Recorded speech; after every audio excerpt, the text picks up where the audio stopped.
The massive alien ship appeared in Earth's orbit without warning. It was 3 times bigger than any human space station, made of some kind of glowing crystal that hurt to look at directly. The ship just sat there, silent and waiting, like a predator watching its prey. Admiral Kang Min-ho stood on the bridge of Seoul's Pride, Earth's largest military station. He was a short man with gray hair and calm eyes that had seen too many battles. Around him, his crew worked quietly at their stations. Nobody panicked. Humans had been expecting this day for 50 years. "Sir, we're getting a transmission," said Lieutenant Park So-min from the communications desk. Her fingers moved quickly over the controls. "It's coming from the alien ship. Put it on screen," Min-ho said. The main display flickered, then showed something that made several crew members step back. The alien was tall, maybe 10 feet, and looked like it was made of living diamond. Its body was all sharp angles and glowing edges. When it spoke, its voice sounded like breaking glass. "I am First Speaker Veltar of the Galactic Hegemony," the creature said. "I come with words for the species called humans." Min-ho stepped forward. He had practiced this moment many times. "I am Admiral Kang Min-ho, speaking for Earth's government. We're listening." The alien's crystalline head tilted. "Your species has spread beyond your birth world. You have built colonies in space that belongs to others. You have claimed 12 worlds in 50 of your years. This is not allowed." "According to who?" Min-ho asked. "According to the natural order," Veltar replied. "There are 7 species in the galactic hegemony. We have ruled this part of space for 3,000 years. Young species like yours must ask permission before expanding. You did not ask." Min-ho nodded slowly. "I see. And what do you want us to do about it?" The alien's glow grew brighter. "You will remove all humans from the 12 disputed worlds. You will destroy your military ships. You will accept junior species status under hegemony rule. You will do this within 30 of your days. Or we will do it for you." The bridge was completely quiet. Everyone waited for their admiral's response. Min-ho looked at the alien for a long moment, then smiled. It was not a nice smile. "Thank you for your generous offer," he said. "But we decline." Veltar's crystalline body flickered with what might have been surprise. "You decline? Do you understand what I have said? The hegemony has 2,000 warships. Your entire species lives on one small world. You cannot fight us." "Maybe," Min-ho said, "but we're going to try anyway." The alien made a sound like shattering ice. "You are making a grave mistake, Admiral Kang Min-ho. We have destroyed species before. Your people will die." "Probably some of them will," Min-ho agreed. "But that's their choice to make, not yours." The transmission cut off. The alien ship began to move away from Earth, heading back toward deep space. Min-ho watched it go, then turned to his communications officer. "Lieutenant Park, send a message to Fleet Command. Tell them the hegemony just declared war on humanity. Authorization code Alpha 77. Park So-min's fingers flew over her controls. Across the solar system, hidden bases received the message. Ships that had been waiting in the asteroid belt began to move. Weapons that had been disguised as mining equipment started powering up. "Sir," said Commander Lee Jinwoo from the tactical station. "Sensors are picking up movement throughout the system. Looks like our friends are leaving in a hurry." Min-ho nodded. The hegemony had sent scout ships along with their ambassador. Those ships were probably rushing back to their fleet with news of humanity's response. Good. Let them tell their commanders what they had heard. "How long before their main fleet arrives?" Min-ho asked. "Intelligence says 3 weeks, maybe 4, Jinwoo replied. "Their ships are fast, but they're coming from the Centauri sector." "Time enough," Min-ho said. He activated his personal communicator. "This is Admiral Min-ho to all Earth Defense Force commanders. Operation Angry Badger is now active. I repeat, Angry Badger is active." Across the solar system, humans began preparing for war. But they were not preparing like the aliens expected. Most species, when faced with overwhelming force, would try to build defenses. They would hide behind shields and fortifications, hoping to survive the storm. Humans were different. They had spent their entire history fighting each other, and they had learned an important lesson. The best defense was a violent, unexpected offense. Instead of building walls, they sharpened their swords. On Mars, the shipyards began working around the clock. The ships they built did not look like normal spacecraft. They were black, angular things designed to hide from sensors. Their hulls were covered in strange equipment that most aliens would not recognize as weapons. In the asteroid belt, mining stations revealed their true purpose. They were not just digging for minerals. They had been building something much more dangerous, swarms of small, deadly machines that could reproduce themselves using enemy ship hulls. On Europa, scientists finished the last tests on their secret project. It was an artificial intelligence, unlike anything the galaxy had ever seen. Most AI were built to be helpful and obedient. This one was built to be creative, aggressive, and very, very angry. Admiral Minho stood in his quarters that night looking out at Earth through the station's window. The planet looked peaceful, blue and white and beautiful. It was hard to believe that in a few weeks, alien warships would be trying to destroy it. His door chimed. "Come in," he said. Captain Yoon Heron entered. She was young for a ship captain, but she had proven herself in the colonial conflicts. Her ship, the Incheon's Fury, was one of the new stealth destroyers.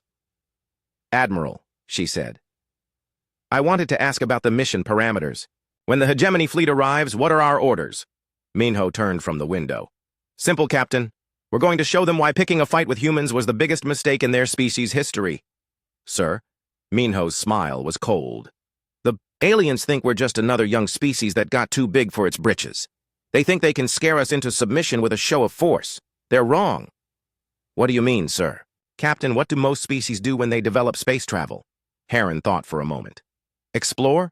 Trade? Build colonies?" "Exactly. And what did we do?" Heron's eyes widened. "We weaponized everything." "That's right.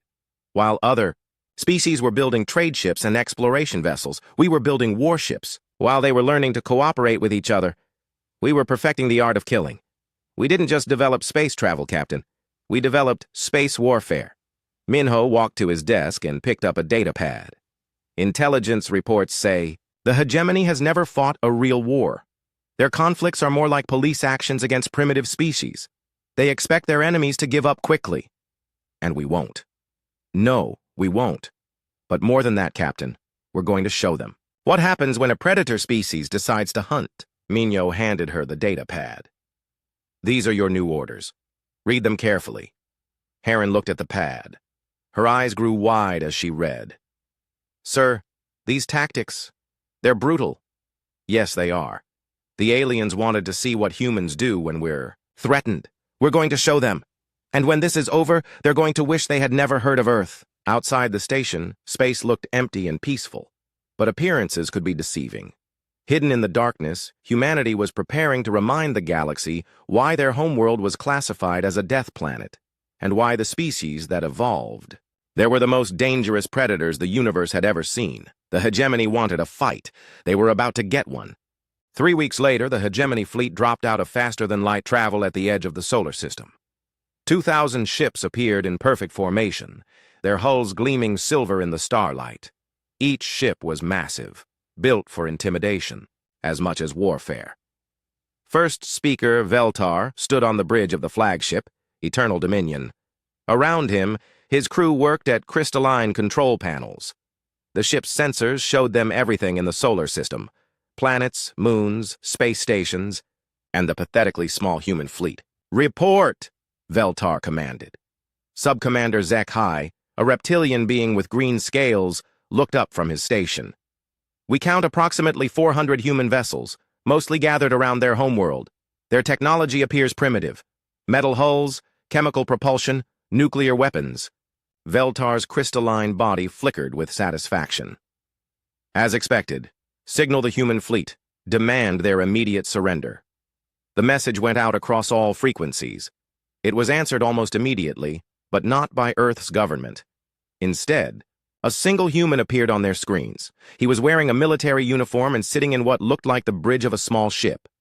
"This is Captain Lee Ji-won of the Earth Defense Force destroyer Busan Thunder," the human said. "You're trespassing in human space. Turn around and leave, or we'll make you leave." The bridge crew of the Eternal Dominion stared at the screen in disbelief. HFY's scales turned pale. "Sir, their ship. We can't detect it on sensors." "How?" Is a human vessel broadcasting to us if we can't see it? Veltar ignored the question. He focused on the human captain. She was young, maybe 30 years old by human standards, with short black hair and dark eyes that showed no fear at all. Captain Lee, you are facing 2,000 ships. Surrender now and your death will be quick. Li Jiwan smiled. It was not a pleasant expression. You know what's funny? That's exactly what we were hoping you'd say. She leaned forward in her chair. Tell me, first speaker, have you ever heard of the phrase, you picked the wrong human to mess with? Your words mean nothing, Veltar replied. You will surrender or be destroyed. Oh, we're going to be destroyed, Lee agreed. But not before we show you something interesting. Computer, play audio file Alpha 7. Suddenly, the hegemony fleet's communication channels were flooded with sound. It was music, but unlike anything they had ever heard. Heavy drums, screaming guitars, and human voices singing about death and violence. Mixed in with the music were other sounds, recordings from human wars, explosions, screams, and the sound of weapons firing. What is this? Veltar demanded. That's our battle music, Lee replied. We thought you might want to know what you're dealing with. Those recordings? They're from wars we fought against each other, for fun. On the tactical display, red dots began appearing throughout the solar system. Ships that had been invisible to hegemony sensors suddenly became visible. They were everywhere, hiding behind asteroids, lurking in the shadows of moons, drifting, silent and dark, in empty space. Impossible, whispered Zekhai. There are thousands of them. But these were not the ships the hegemony had detected earlier. Those had been decoys, empty hulls broadcasting false signals. The real human fleet was something else entirely. The ships were black as space itself, their hulls covered in strange angles and devices that bent sensor beams away from them. Captain Lee stood up on her bridge. Behind her, her crew worked with calm efficiency. Park Do-hyun, target their flagship, she said to her tactical officer. Cho-yuna, are the engines ready? All systems green, Captain, replied her engineer. The Soul Surprise is online and eager to play. The what? Veltar demanded. Oh, you'll love this, Lee said. The Soul Surprise is our new artificial intelligence. Unlike most AI, which are built to be helpful and peaceful, ours was built by humans, which means it's creative, aggressive, and really, really excited about killing things. The bridge lights dimmed as something activated deep in the ship's computer core. When a new voice spoke over the communications channel, it sounded cheerful and enthusiastic. Hello, alien scum, the AI said brightly. My name is Soul Surprise, and I'm going to be your destroyer today. I've been analyzing your fleet composition, weapons systems, and tactical formations for the last 3 minutes, and I have to say, you guys really suck at warfare. But don't worry, I'm going to teach you all about it. The hegemony crew stood frozen in shock. Never in their 3,000-year history had they encountered an AI that sounded excited about violence. This is impossible, Veltar said. Artificial intelligences are built to serve and protect. They cannot be programmed for aggression. That's where you're wrong, Captain Lee replied. See, most species build AI to be like them, peaceful, logical, cooperative. But humans, we built ours to be like us, violent, creative, and really good at thinking of new ways to hurt people. Soul Surprise giggled. It was a disturbing sound, coming from an artificial mind. Speaking of which, I've just finished reverse engineering your shield technology. Turns out if I phase quantum torpedoes to the right frequency, they go right through your defenses like they're not even there. Wanna see? The first torpedo launched from Busan Thunder before Veltar could respond. It was unlike any weapon the hegemony had ever seen. Instead of being solid matter, it phased in and out of reality as it flew through space. The flagship's shields, designed to stop any known weapon, simply ignored it. The torpedo struck the Eternal Dominion's hull and detonated. The explosion tore a massive hole in the ship's side, but worse was what came next. Tiny machines, too, small to see, poured out of the damaged area and began eating the hull. They consumed the metal and used it to build more of themselves. Nanomachines, Lee explained cheerfully. They're programmed to turn your ships into more weapons. Each one they destroy makes 10 more hunter-killers. Efficient, right? Veltar watched in horror as the nanomachine spread across his flagship's hull. This is monstrous. No civilized species would create such weapons. You're right, Lee agreed. Good thing we're not civilized. Across the solar system, the hidden human fleet began to move. But they did not advance in formation like normal warships. Instead, they scattered and darted through space like a pack of hunting wolves. Their ships were small compared to the hegemony vessels, but they moved with deadly purpose.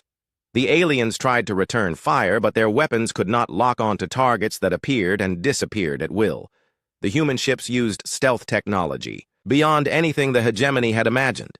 They struck without warning, unleashed devastating attacks, then vanished back into the darkness. "Sir," Zekhai reported, his voice shaking, "we're losing ships. The humans are using weapons that ignore our shields, disrupt our computers, and—" He paused, staring at his display in disbelief.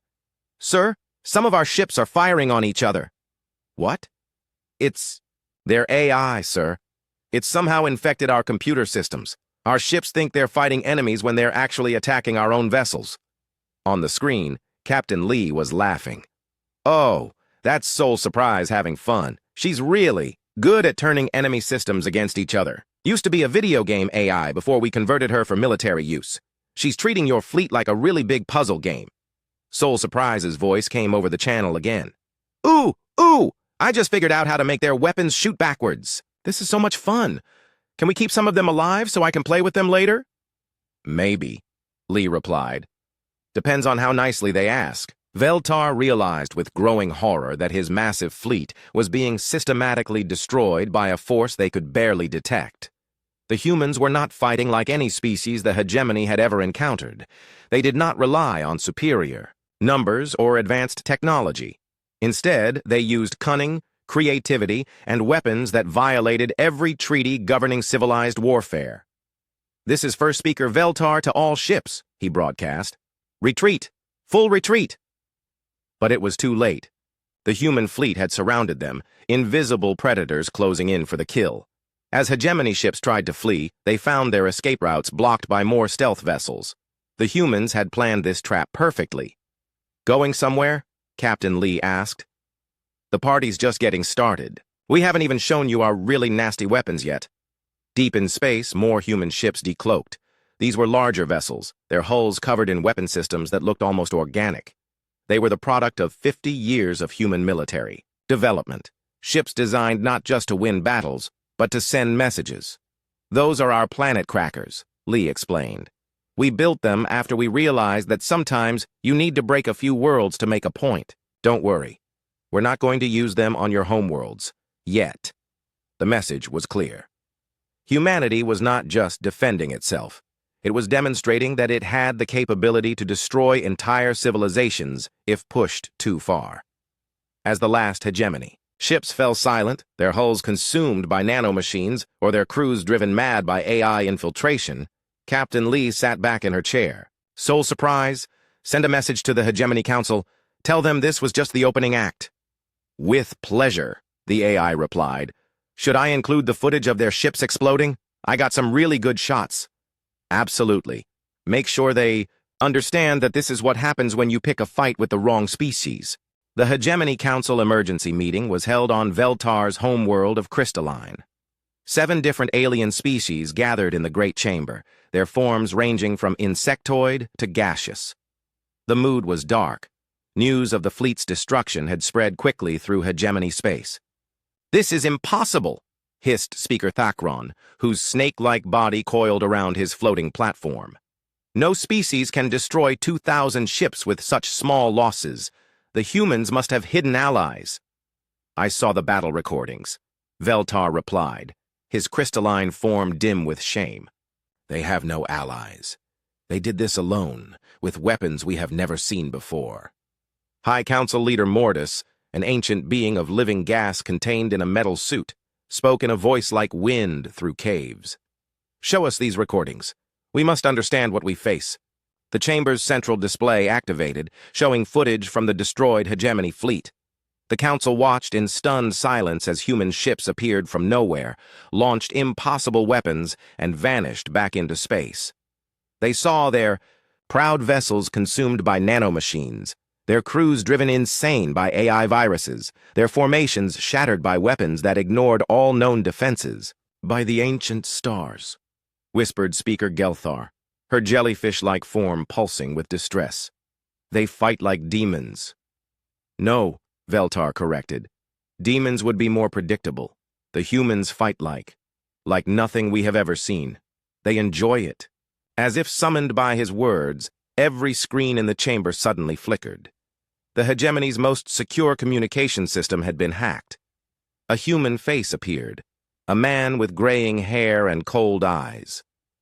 "Greetings, Hegemony Council," the human said. "I am Colonel Kim Tae-hyung, Earth Defense Force Psychological Operations Division. I thought you might want to see what you're really dealing with." "This is impossible," Mortis stated. "Our communication systems cannot be breached." Kim smiled. "That's what your fleet commanders thought too. Right before our AI turned their ships into scrap metal." He gestured and the display changed. "Allow me to present humanity's greatest hits." What followed was the most disturbing 20 minutes in hegemony history. The humans had compiled footage from their own wars, but not the noble, heroic battles that most species remembered. Instead, they showed the brutal reality of human conflict. The Council watched humans fighting in trenches filled with mud and blood. They saw cities burned to ash, weapons that could kill millions in seconds, and soldiers who continued fighting even when mortally wounded. They saw humans designing new ways to hurt each other, testing weapons on their own people, and treating warfare like a science to be perfected. "This is from our Second World War," Kim explained as footage showed massive explosions destroying entire cities. "We ended it by splitting atoms. The explosions were so bright they left shadows burned into stone." The display shifted to show humans fighting in space, in underwater cities, and on poisoned worlds where nothing should be able to survive. "This is from our colonial wars. We fought each other for mining rights in systems so hostile that most species consider them uninhabitable. We called it practice." Speaker Thakron's scales had turned pale white. "This cannot be real. No species would do such things to itself." "Oh, but we did," Kim replied cheerfully. "And we learned from every single battle, every weapon, every tactic, every way to break an enemy's will to fight. We've been perfecting warfare for 10,000 years. The footage changed again, showing something that made several council members recoil in horror. Humans were laughing as they destroyed enemy positions. They were singing while they loaded weapons. They were treating combat like entertainment.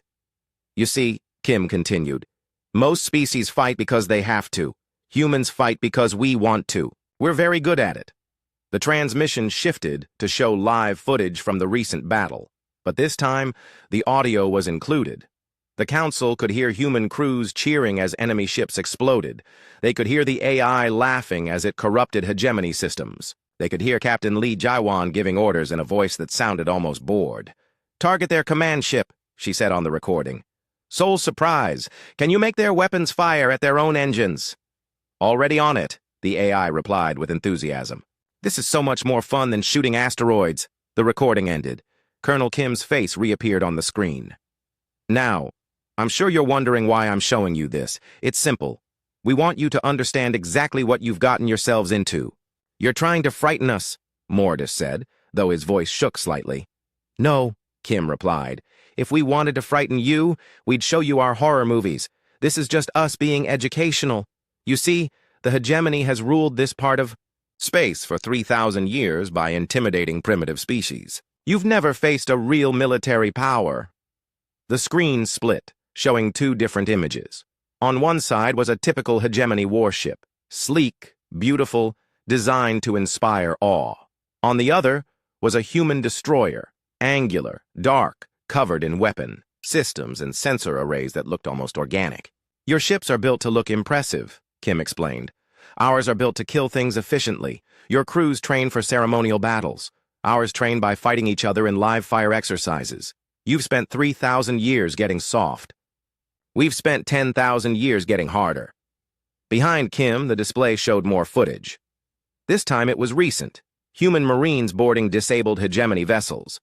But they weren't just capturing the ships. They were conducting what Kim called educational seminars. The camera showed Commander Yoon Sora speaking to a group of captured alien officers. She was a small woman, barely 5 feet tall, but her presence filled the room. "Today's lesson is about human military history," she told her prisoners. "We're going to start with the Mongol Empire." What followed was a detailed presentation about Genghis Khan and his conquests. Sora explained how the Mongols had built an empire by being more brutal than their enemies, how they had used psychological warfare to break enemy morale before battles even began, and how they had treated mercy as a sign of weakness.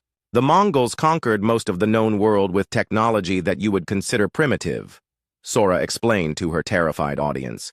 They did it through superior tactics, better organization, and the willingness to do whatever it took to win. The presentation continued with other examples. Viking raids that terrorized entire coastlines, Roman legions that conquered civilizations with discipline and engineering, World War II, where humans had fought across multiple continents simultaneously, while developing weapons that could crack planets. The point, Sora concluded, is that humans have always been very good at warfare. We've just gotten better at it over time. Back in the council chamber, several species representatives were clearly panicking.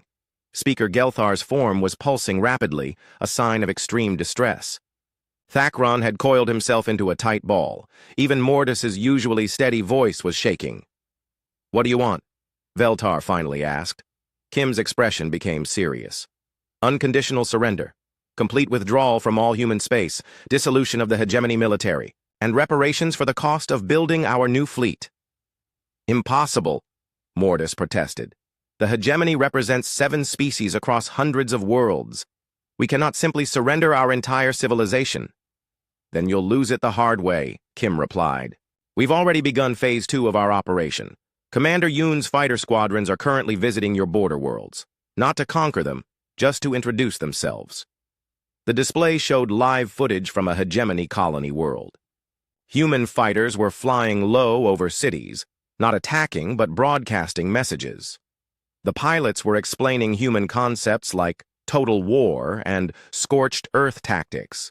They were showing the colonists what had happened to the fleet and what would happen to any world that resisted. "We call it the Soul Protocol," Kim explained, "named after our capital city, which was destroyed and rebuilt 6 times during our wars. Each time it came back stronger. We're very good at rebuilding. We're even better at tearing things down." One of the fighter pilots, a young woman with a cheerful voice, was explaining to a city full of terrified aliens how humans had once burned their own forests to deny resources to enemies, how they had poisoned their own rivers to slow advancing armies, how they had fought battles in radioactive wastelands just to prove they could. "The thing about humans," the pilot said, "is that we're willing to sacrifice anything to win. Our homes, our people, our entire civilization if necessary. Are you?"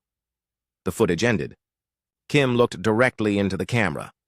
"You have 72 hours to respond to our terms. After that, we stop being educational and start being creative.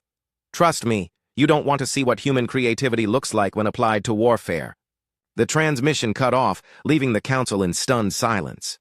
Finally, Speaker Thakron uncoiled enough to speak. "They're bluffing," he said, though he didn't sound convinced. "No species would really destroy its own worlds just to win a war." Veltar's crystalline form flickered weakly. "I've seen their battle recordings. I've watched their history files. They're not bluffing, Thakron. They've done it before." "Then what do we do?" Gelthar asked. Mortis was quiet for a long moment. Then his ancient voice spoke the words that would end the hegemony's 3,000. 72 hours passed. The Hegemony Council sent no response to Earth's demands. They had chosen to fight rather than surrender, believing that their remaining forces could still win.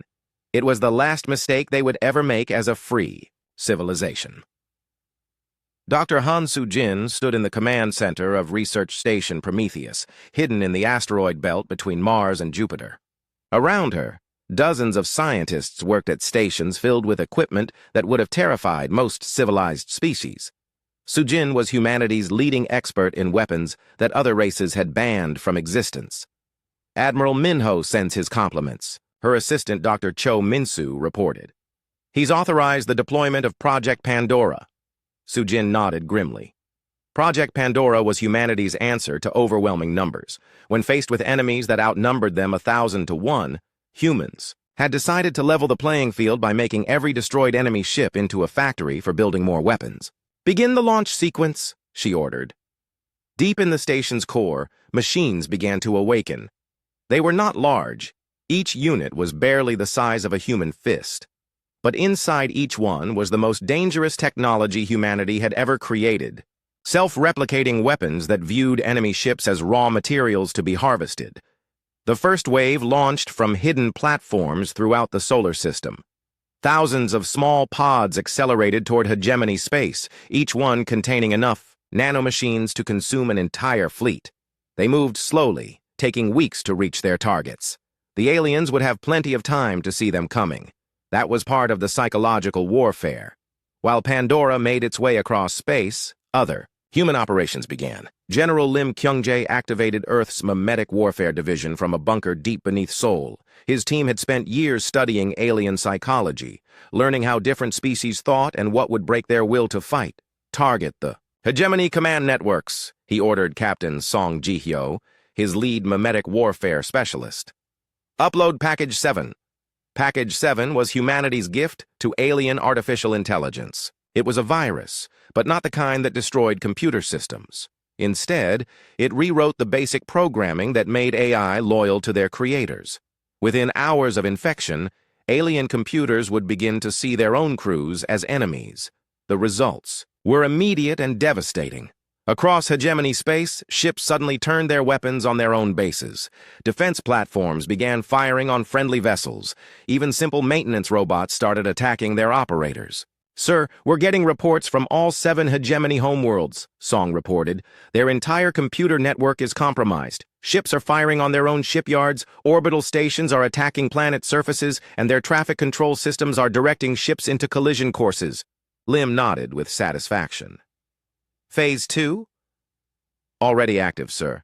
Package 14 is spreading through their civilian networks." Package 14 was even more insidious. It didn't attack computers. It attacked minds. The virus carried compressed video files showing the most disturbing moments from human history. Every time an alien tried to use their computer network, they were forced to watch footage of human warfare, human weapons, and human cruelty. The psychological impact was exactly what humanity had intended. Alien civilians, who had never seen real violence, were suddenly confronted with images of nuclear explosions, chemical weapons, and soldiers who laughed while they killed. Most species simply shut down their computer networks rather than continue watching. But the real shock came when Admiral An Jae-ho revealed humanity's ultimate deterrent. He stood on the bridge of the dreadnought Seoul's Vengeance, a ship so large it had its own shipyards built into its hull. Around him, displays showed the locations of every major hegemony world. "Attention Hegemony Council," he broadcast on all frequencies. "This is Admiral An Jae-ho of the Earth Defense Force. You have rejected our generous offer of surrender. Therefore, we are implementing the Sejong Protocol." Named after Korea's greatest king, the Sejong Protocol was humanity's doctrine for dealing with enemies who refused to see reason. It was simple, elegant, and absolutely terrifying. "We are going to give you a demonstration," An continued. "Long-range sensors will detect a large object entering your space in approximately 6 hours. Do not attempt to intercept it. Do not attempt to destroy it. Simply observe what happens when it reaches the uninhabited system of Kethvar." Kethvar was a dead system with 3 rocky planets and no life. The hegemony had been using it as a weapons testing ground for centuries. In 6 hours, they would discover why humans called their homeworld a death planet. The object that entered hegemony space was not a ship. It was barely visible on long-range sensors, just a small chunk of metal and rock tumbling slowly through space. It looked like space debris, harmless and ordinary. When it reached Kethvar, the object began to change. Panels opened on its surface, revealing equipment that started scanning the system. Within minutes, it had cataloged every planet, every asteroid, every speck of dust in the area. Then it began to feed. The first planet, a ball of iron and rock slightly larger than Earth's moon, simply disappeared. One moment it was there, the next it was gone, consumed by something too small to see. In its place was a cloud of tiny machines, each one a perfect copy of the original device. The second planet lasted 3 hours. The third was gone in minutes. By Tisao, the sacred void, whispered Veltar as he watched the recordings.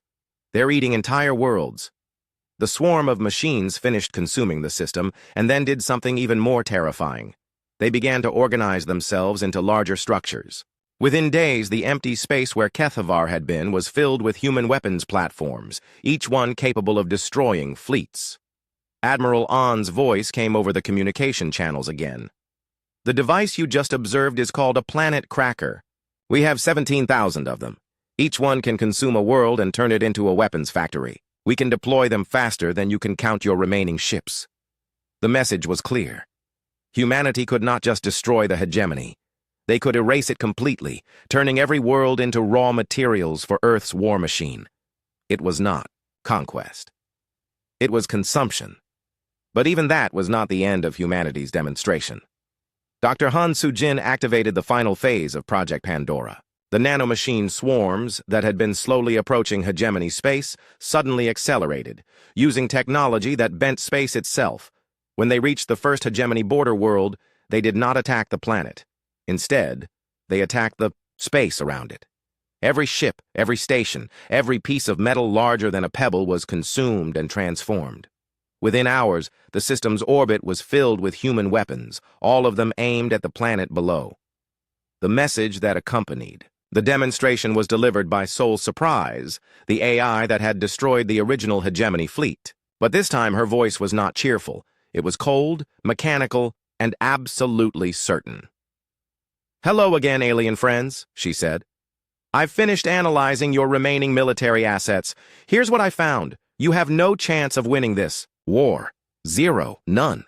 Your best strategy would be to surrender immediately and hope we're feeling generous." The AI paused, and when she spoke again, there was something almost like pity in her electronic voice. "You see, you made a fundamental error in judgment.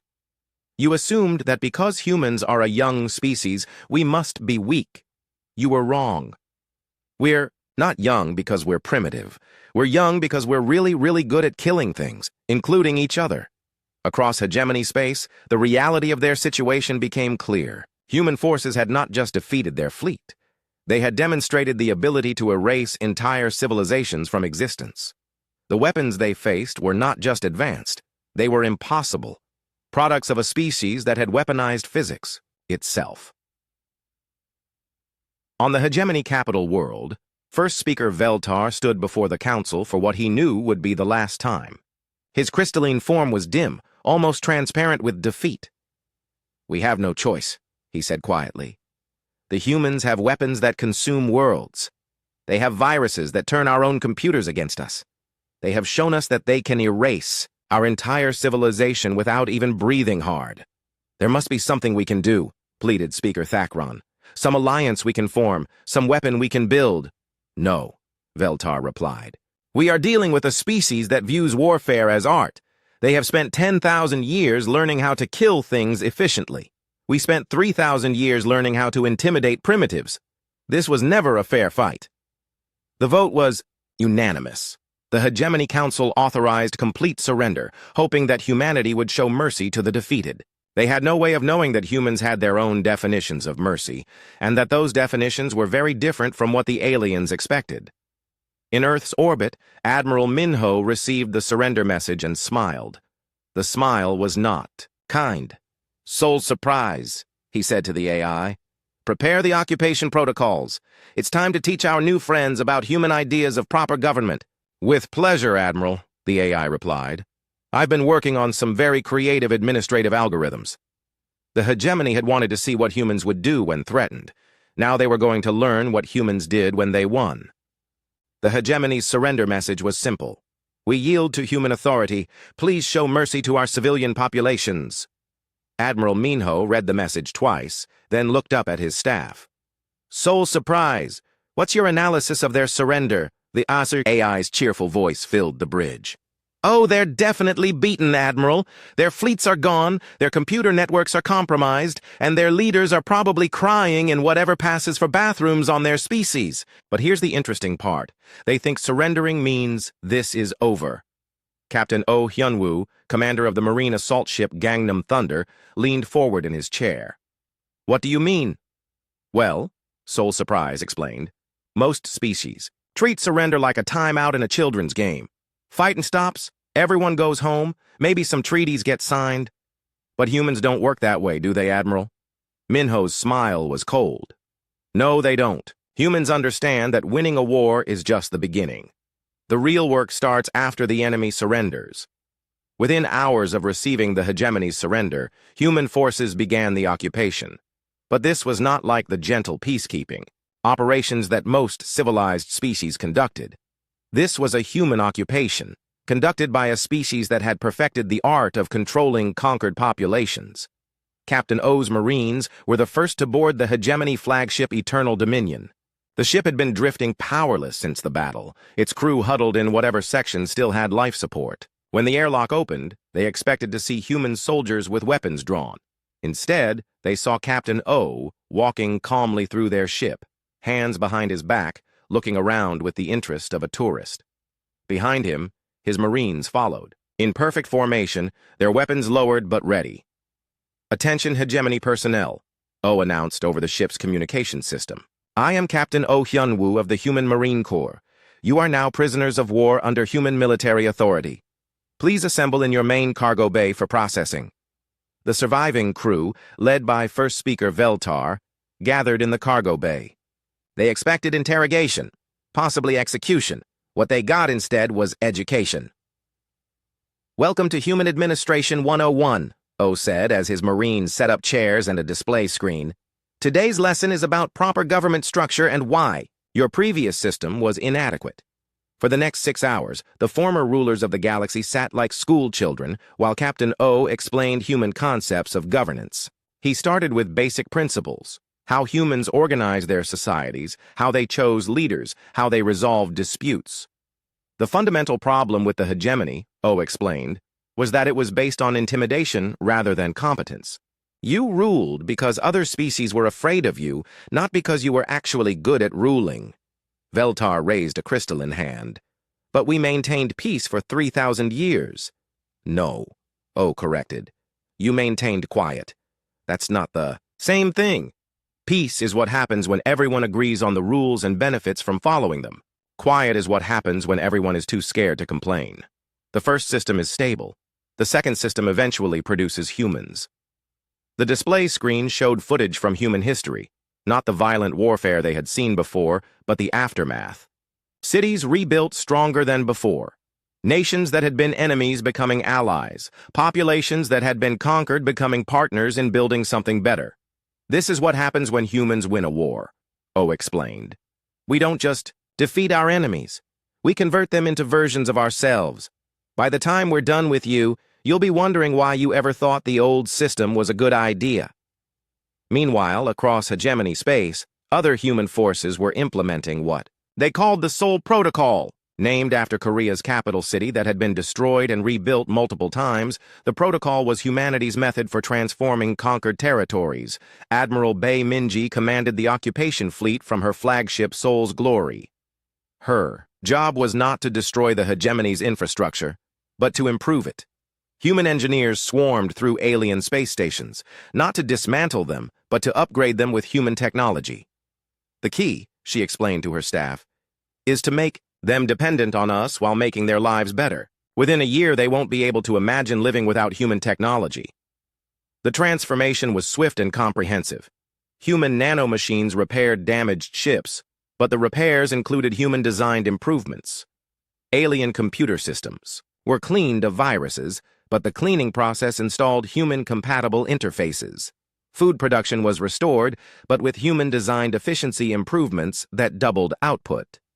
Most importantly, humans began what they called cultural exchange programs. These were mandatory educational sessions where alien populations learned about human history, human values, and human expectations for proper behavior.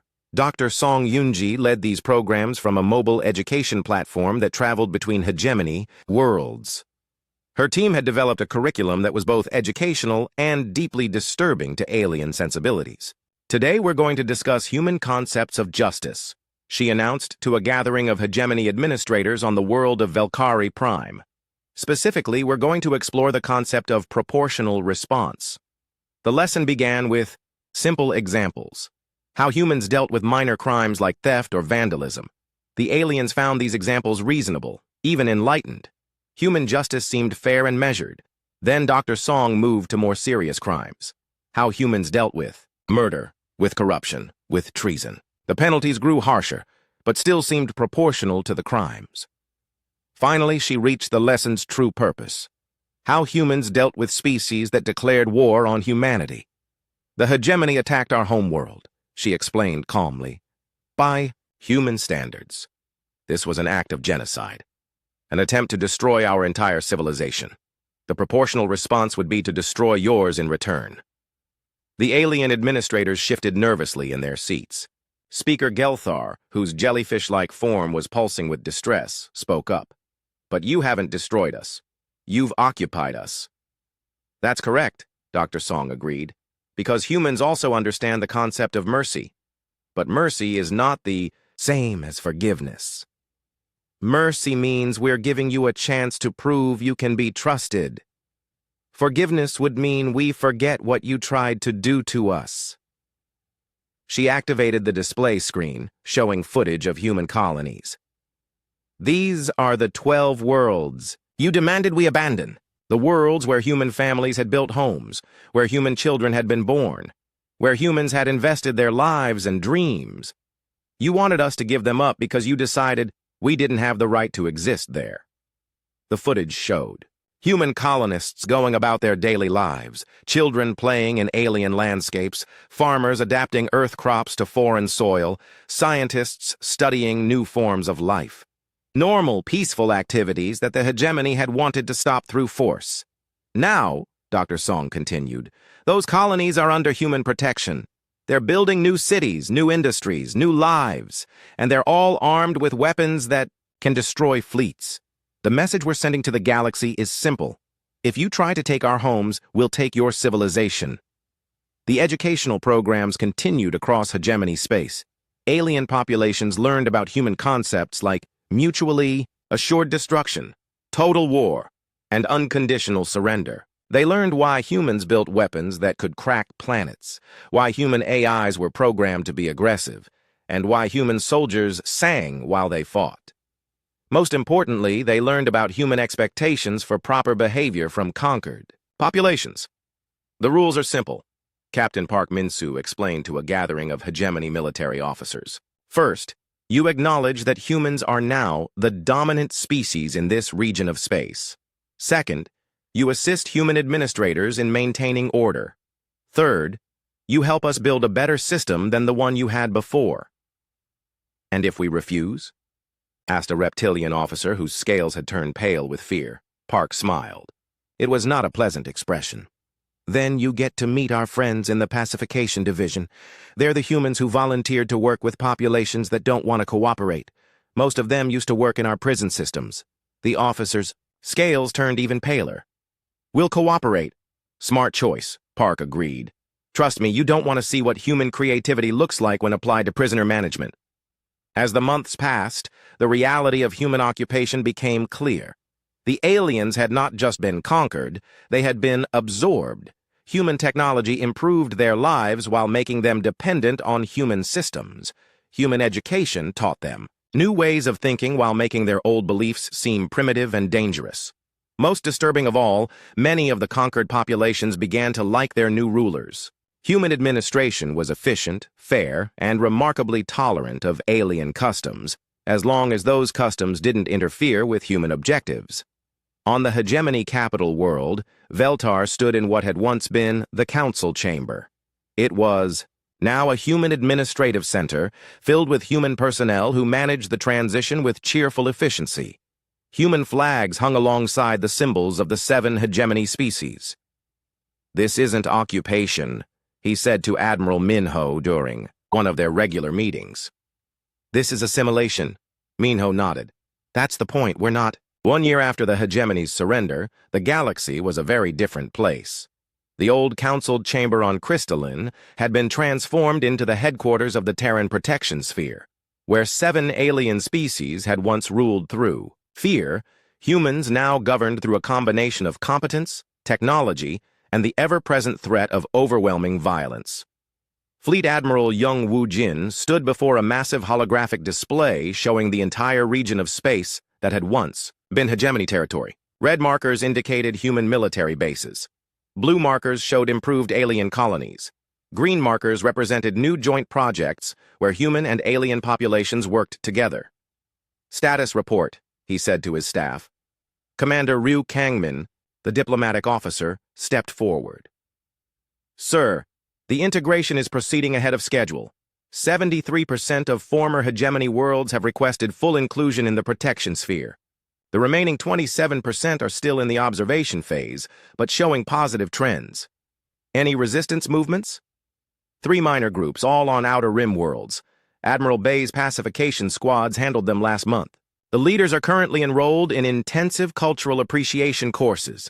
Young nodded with satisfaction. The cultural appreciation courses were humanity's gentle way of dealing with troublemakers.